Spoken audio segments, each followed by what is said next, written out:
Live up here. Hi, this is Janice Skychi Travels with the Skychi Travel Guide Live, and I'm here in Chicago with our guest for today, Drew Barrett. Hi, Drew. How are you? I'm okay. How are you, Janice? Skychi Travel. I'm doing well. It's a pleasure to have you. So, hi. We're doing Wow. travel show interview. Yes.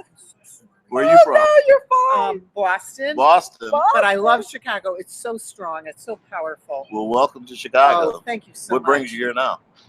My birthday, my 67th birthday. My sisters are here Oh, and my daughter. Oh, we're gonna So party. we are Happy birthday. partying. Where? Where you I'll okay. meet you all later. Wait. Tomorrow night, Blues, BLUES. Okay, I know. I'm Okay, part. Soul Yes. Night, and then you can go across the street to. So there's a nice What about place. tonight? Oh, we're going to a French restaurant. We're doing the Oh. swanky, So, and then we're gonna nice. get down. okay, Well, what's your Da-da-da-da. name? cool. Mary Jane. Mary Jane? Yeah, yeah. Well, happy birthday. Thank you. Thank Happy you. birthday, Nice to Mary meet you Jane. guys. Nice to meet you, Bye too. now.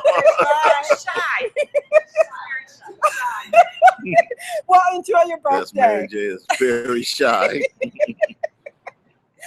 Oh, my goodness. So, Drew, Yes. so tell us how you got started traveling. Well, I got inspired as a youth, movies. I think I mentioned to you before as we talked that there are two movies in particular that really inspired my international travel. One was Black Orpheus, which was the retelling of the Greek tragedy of Orpheus and Eurydice, and set in Rio during Carnival, which of course turned me on to the notion of Carnival. And then one of the Roger Moore James Bond movies where a portion of it was shot again in Carnival in Rio, and I'm like, I had to go. By the time I was in my early 20s as a young professional, me and a buddy, we said, hey, he had been inspired by the same two movies. We said, we got to go. We went to Carnival, and International Traveler was born. So now I'm traveling all over the Western Hemisphere, but making connections globally and about to start crossing the pond on a regular basis. Fantastic, fantastic. So tell us a little bit, I guess, about your business in tourism. Well, my company is Globetrotter 3T. Globetrotter 3T.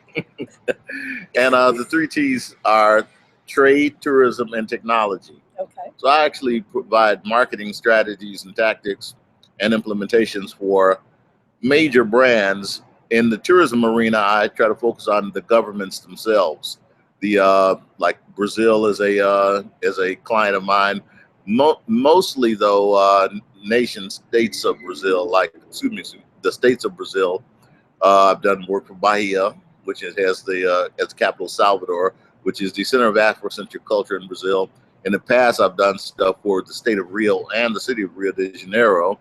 And I soon hope to be working on projects for Pernambuco, which is another northern state of Brazil, as well as the city of Ipajuca, which is outside of Recife, which is the capital of Brazil, but it's one of the most beautiful little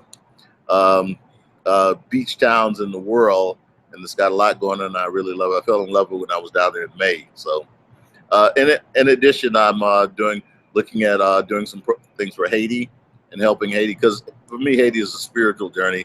I really want to help this nation to become, a developing nation, with self-sustaining capabilities in all arenas, and also to just help it to get back on its feet, and get out from under the stigma that's plagued it for centuries. And of course, that exists because Haiti, of course, was the first nation to defy the Europeans and become an independent nation and overthrow a European power structure, and they've been punished ever since. I'm working on doing some stuff with Panama, and across the water, some of the Asian nations, not China, but I'm thinking more Taiwan and Russia. I really have strong ties to Russia in terms of some of my business relationships, and I really expect to do a lot with Russia as well. And believe me, I'm been up there by saying Russia. What Russia, one of the most rich, cash-rich nations in the world, resource-rich, a lot of culture, a lot of history, and a lot of willingness to become a part of the global community in spite of some of the negative things that are happening now that are kind of preventing that from happening. That's by design also, between you and I. Okay, okay. So can you tell us what is your, other than Rio, what's another favorite place that you like to travel to? Well, I'm partial to the Caribbean, so that's why Haiti is high on my list of priorities. So I do have some personal reasons. I mean, I love the Caribbean, the beach, the tropics, the weather, the music, the cuisine, everything. But in the past, I did a lot in Jamaica. Man, I was one part of the U.S. promotion team for the Air Jamaica Jazz and Blues Fest when it launched. Oh, fantastic! I actually produced a Jamaica Groove Fest one year myself. A little small effort. It was semi-successful, but other things got in the way, so it wasn't anything that I kept going. But I also helped the gentleman here from Martin in Chicago who does the International Reggae and World Music Awards. We did it 2 years in Ocho Rios, and that was a lot of fun. I spent a lot of time in Jamaica, so I got to know the island, the people, the culture very intimately. I might add, I was actually even there when planes hit the building in New York City. That was a real surreal experience. It was very bittersweet for me to end up stranded for 2 months in a tropical paradise. I call Jamaica paradise. A lot of people won't. And at a luxury resort, but for all the wrong reasons, So Jamaica's a favorite place of mine. And then I also worked on the Sinbad Soul Music Festival when it was in Aruba for 2 years. So Aruba's kind of an interesting place, a desert island, and without the massive trade winds that blow constantly across the island, it would be uninhabitable. I mean, the place has sun that beats down on you like a hammer sometimes. So if it wasn't for that trade wind, Aruba wouldn't have anything going on. But it's kind of real interesting. It's half the size of Chicago, the whole island, but they got a per capita income that's sky high because they have oil and they have gambling. Gambling. Yeah, and they make a lot of money with both. Wow. No doubt about it. So yeah, I have a few favorite places. Miami used to be. I'm not so in love with Florida anymore. No. Do I have to say why?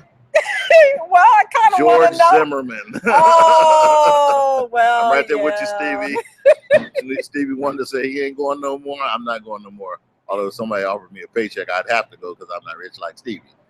But I look forward. I used to do a lot in California, so I'm looking forward to starting to get back to Southern California too. So I have a few favorite places. Yeah, I see. And so, if you could give a traveler's tip to just choose one of them, I guess. What tips would you give for people who are thinking about going to, say, Aruba or Jamaica, Haiti? Well, I say, decide as far in advance as possible and start booking as far in advance as possible because you get the better rates, and that's undeniable.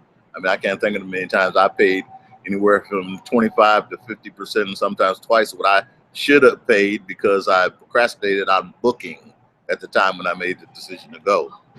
Prices get higher, they don't get lower.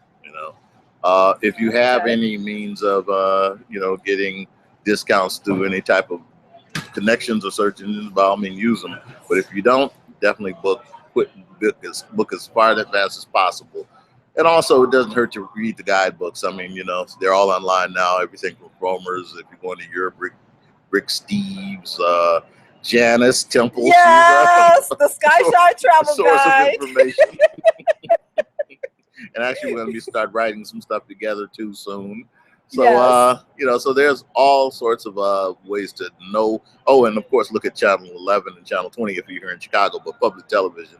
I mean, you can travel the world without leaving your living room if you avail yourself to all the great travel shows, everything from Equitrekking to Max, whatever his name, Max Myra. He's got a great show. I mean, there's another guy that I really like even better than Rick Steves and all those other guys, but I can't think of his name. And but it's just some great stuff on Channel 11, Channel 20 here in Chicago and other places. Of course, I'm talking about public television. So the travel shows on public television are just wonderful, and I rate them higher than those on Travel Channel too. Oh, Travel Channel is more commercially focused. They focus on those who are paying, you know, whereas the folks on the shows on public television are truly more, they're more honest. You know, they really talk about the destinations, the locations, the history, you know, the good, the bad, and the ugly, you know, so you can put it all together and really put together a great itinerary and have a great time. Okay, wonderful. And if someone's interested in contacting you about trade and tourism, how would they connect with you?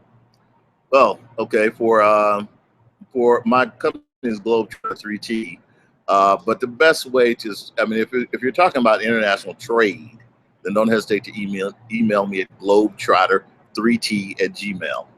But for travel, you know, I'm on Twitter as Globetrotter69, I also have an international spirit industry blog because I tell everybody that I'm the first to admit that there's a symbiotic nature between tourism and drinking alcohol. So my spirit tweet is Spirit Prophet, also on Twitter. For those who love to party. So thank you so much, Drew. Appreciate the interview. Pleasure's all mine. Yes, and we're enjoying Chicago, and this has been the Skychi Travel Guide. Ciao. Take care.